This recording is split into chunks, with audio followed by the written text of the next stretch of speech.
তোমাকে আর আমাকে নিয়ে ভাবতে হবে না। মেহেরবান খোদা যখন আমাদের ঘরে আমাদের একমাত্র কন্যা মা কমলাকে দান করেছে, তখন মা কমলার বিবাহের ফুল যেদিন ফুটবে কমল একাই আসবে। আসসালামু আলাইকুম সদাগর সাহেব। ওয়ালাইকুম আসসালাম ইয়া রাহমাতুল্লাহি ওয়া বারাকাতুহু। কে আপনি?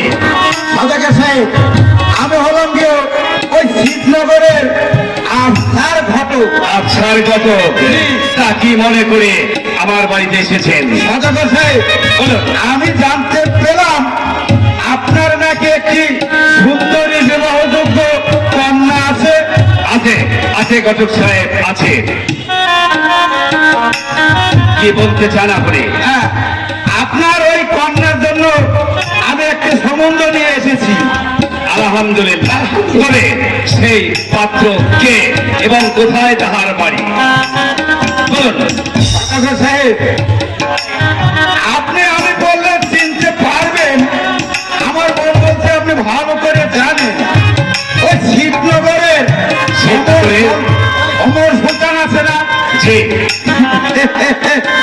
তারই বিবাহযোগ্য একমাত্র পুত্র, নাম তার জামাল বাদশা।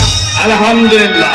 তবে ঘটক সাহেব, আমার একটি কথা, ওই অমর সুলতানের ছেলে আমার মেয়েকে বিবাহ করবে? কি বলছেন সদাগর সাহেব? করবে না মানে? আমি হলাম গিয়ে অঘটনের ঘটক।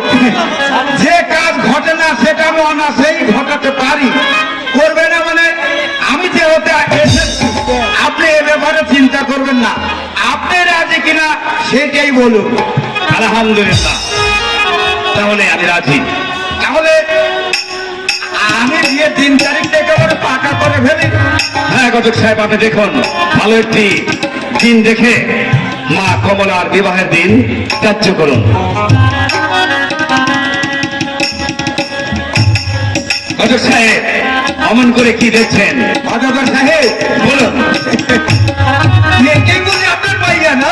ঘটক সাহেব, কেন হয়েছে? এটা আমার বেগম। হ্যাঁ? হ্যাঁ এ আপনার বেগম? জি। বাহ! বাহ, বাহ, বাহ, বাহ, বাহ, বাহ, বাহ, বাহ, বাহ। আর মা যদি এত সুন্দর হয়, না জানি তার মেয়ে কত সুন্দর হবে। বাহ! ভালো।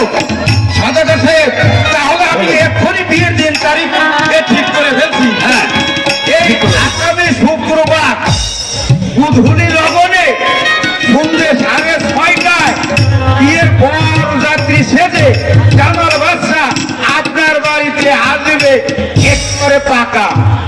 আলহামদুলিল্লাহ, খুব সুন্দর দিন ধার্য করেছেন ঘটক সাহেব। তাহলে এখন আমি আসি। আসতে পারুন। মনে রেখে আগামী শুক্রবার বর সেজে কিন্তু আমরা আসবো। তাহলে এখন আসি। আসতে পারুন। আসসালামু আলাইকুম। ওয়ালাইকুম আসসালাম ইয়া রাহমাতুল্লাহি ওয়া বারাকাতুহু। বেগম, স্বামী, তুমি একমাত্র কন্যা মা কমলার জন্য ভেবেছিলে। দেখো, আমার মেয়ের প্রাণ খোদা তাআলার অশেষ কৃপায় কত সুন্দর পাত্র আমার একমাত্র কন্যা মা কমলার জন্য নিয়ে দিয়েছে। আমি যদি এই সুপাত্রের হাতে আমার একমাত্র কন্যা মা কমলাকে পাত্র করতে পারি, তাহলে আমি মরণের পরেও আমার আত্মার শান্তি পাবো। এসো বেগম, এসো।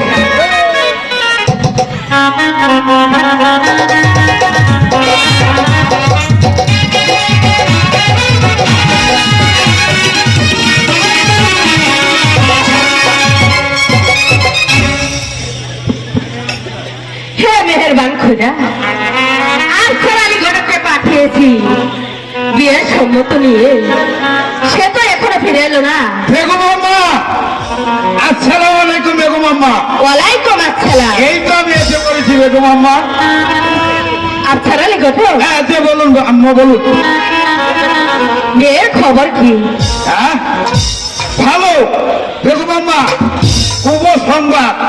কি শুভ সংখ্যা? একেবারে আমি না বেগম আম্মা, কি আর বলবো, আপনার অজান্তেই একেবারে পাত্রী থেকে আমি একের বিয়ের দিন ধার্য করে এসেছি।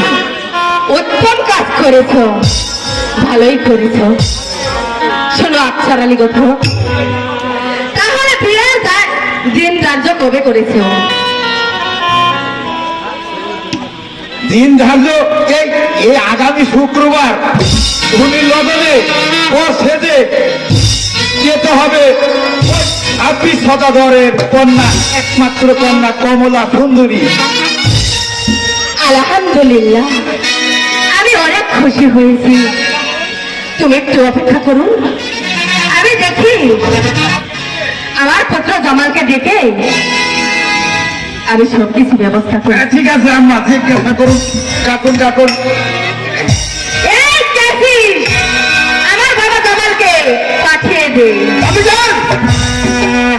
আমি চাই আমাকে আবার কেন রেখেছিলাম? আমি চাই শোনো বাবা জামাল, আমাকে চাই তোমার কাছে আমি না শুনে তোমার বিয়ে যেন আমি ঠিক করে ফেলেছি। কি বলছেন? আমি চাই আমার বিয়ে। হ্যাঁ জামাল, তুমি খুশি হওনি? আমি চাই আপনি যখন আমাকে ছাড়া কথা দিয়ে ফেলেছে, আপনার কথা তো আমার রাখতে হবে। আপনি যা ভালো মনে করেছেন আপনি সেটাই করে আমি চাই। তাহলে শোনো বাবা জামাল, বলুন। আগামীকাল শুক্রবার বদলে লোককে তোমাকে বর বেসে যেতে হবে। যাও বাবা জামাল, তুমি বিয়ের জন্য তৈরি হয়ে নেও। আমি চাই আপনি একটু বসুন। আমি তো বিবাহ করতে চাবই। আমি চাই আপনার ইচ্ছে দেওয়া নেই, তারপর আমি বিবাহের জন্য প্রস্তুত হয়ে নেই। আমি চাই বাবা জামাল, আপনি তো আমাকে 10 মাস 10 দিন বাঁধে রেখেছেন। শিশুবেলা হতে আপনার বুকের দুঃখ প্রাণ পড়িয়ে আমাকে এত বড় করেছে। আপনার এই ঋণ আমি কেমন করে শোধ করবো? আমি কেমন করে শোধ করবো?